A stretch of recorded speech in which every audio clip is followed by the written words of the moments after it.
अस्सलाम वालेकुम everyone, this is doctor Sahar Chawla right at your service. और मुझसे किसी ने पूछा था कि डॉक्टर साहर बताइए, क्योंकि मैं नॉर्मली HbA1c और फास्टिंग इंसुलिन टेस्ट वगैरह का इंतज़ार नहीं करती हूँ। क्लाइंट्स के सिम्पटम से ही डायग्नोज कर देती हूँ कि वो प्री डायबिटिक हैं या नहीं है, क्योंकि अक्सर ऐसा होता है कि आप 10-15 साल प्री डायबिटिक रहते हैं और वो आपके किसी भी टेस्ट में नहीं आता जब तक कि आपका मसला बहुत ज़्यादा नहीं बढ़ जाता और डायबिटीज़ आपके रिजल्ट्स में शो नहीं होना शुरू हो जाता। आपके जो 3 महीने बाद HbA1c के रिज़ल्ट्स होते हैं उसमें या फास्टिंग इंसुलिन वगैरह टेस्ट में।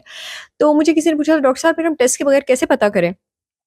टेस्ट के बगैर बड़ा आसान है पता करना कि आप प्री डायबिटिक या आप इंसुलिन रेजिस्टेंस हो रहे हैं, क्योंकि ये चीज़ शुरू होती है आपकी बॉडी में ब्लड शुगर की डिस्टेबलाइजेशन से। यानी अब ब्लड शुगर जो है वो अपने आप को नॉर्मल तवाज़ुन में बरकरार नहीं रख पा रहा है। अब डिस्टेबलाइजेशन जो है वो ऊपर की तरफ भी जा सकती है और वो नीचे की तरफ भी जा सकती है।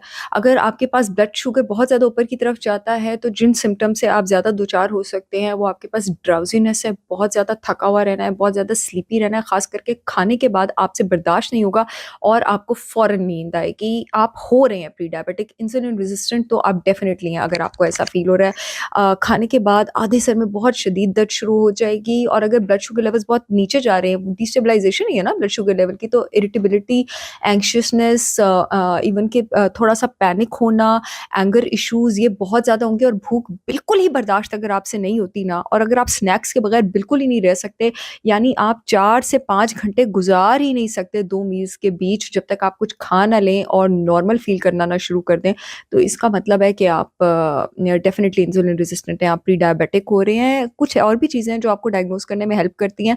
मैं अक्सर कहती हूँ कि अपने नीचे देखें, अपने पैरों की तरफ देखें, ठीक है? और अगर आपको अपने पैर नज़र नहीं आते ना और आपको पेट नज़र आता है, बात मैंने एक टीवी शो में भी की थी, इसका मतलब है आपको फैटी लिवर भी है, आप इंसुलिन रेज़िस्टेंट भी हैं और आप प्री डायबिटिक भी हैं। जब आप नीचे देखें तो आपको आपके पैर नज़र आने चाहिए, आपका पेट नज़र नहीं आना चाहिए।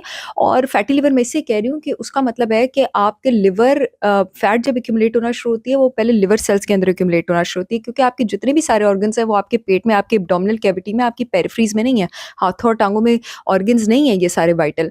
अब क्या होता है कि लिवर में फैट सेल्स एक्यूमुलेट होना शुरू हो जाते हैं और जब वो लिवर भर जाता है तो वो उल्टी करना शुरू कर देता है, वो फैट को बाहर फेंकना शुरू कर देता है।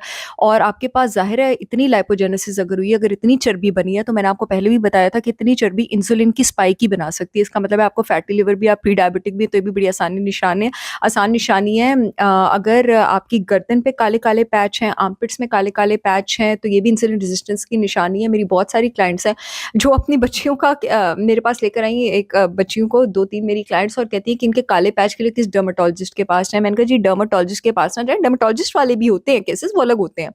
आप अपनी बच्चियों का डायबिटीज़ रिवर्स कराएँ, उनकी डाइट ठीक करें, काले पैच खुद ही गायब हो जाएँगे और मेरे पेशेंट्स के गायब हुए हैं, होते हैं, और क्योंकि वो कोई बाहर की चीज़ ही नहीं है ना, वो अंदर से है, वो ब्लड शुगर डिस्टर्बेंस की वजह से है। सो ये कुछ छोटी-छोटी चीज़ें हैं। फ्रीक्वेंट यूरिनेशन आना, फ्रीक्वेंट प्यास होना, यानी बार-बार वॉशरूम जाना, और बार-बार प्यास लगना, ये तो बाद में चीज़ें आती हैं। पहले ये थकावट, ये मूड इरिटेबिलिटी, खाने के बाद नींद होना, पेट निकल जाना और जिस्म में अजीब-अजीब सी दर्दें होना, ये चीज़ें आपको पहले शुरू होती हैं। सबसे पहले आपको ये जो फटीग और पूरा दिन थकावट की फीलिंग रहेगी और रात को एकदम से आप अलर्ट हो जाएँगे, तो आप इंसुलिन रेजिस्टेंट प्री डायबिटिक हैं, किसी HbA1c का टेस्ट का इंतज़ार करने की ज़रूरत नहीं है। फ़ौरन इंटरमिटेंट फास्टिंग स्टार्ट कर दें और अपने रिफाइंड कार्ब्स छोड़ दें और हेल्दी डाइट की तरफ चले जाएँ और इंशाल्लाह कुछ महीनों में ये रिवर्स होना शुरू हो जाएगा। I will see you all again with yet another informational video. तब तक के लिए अल्लाह हाफ़िज़।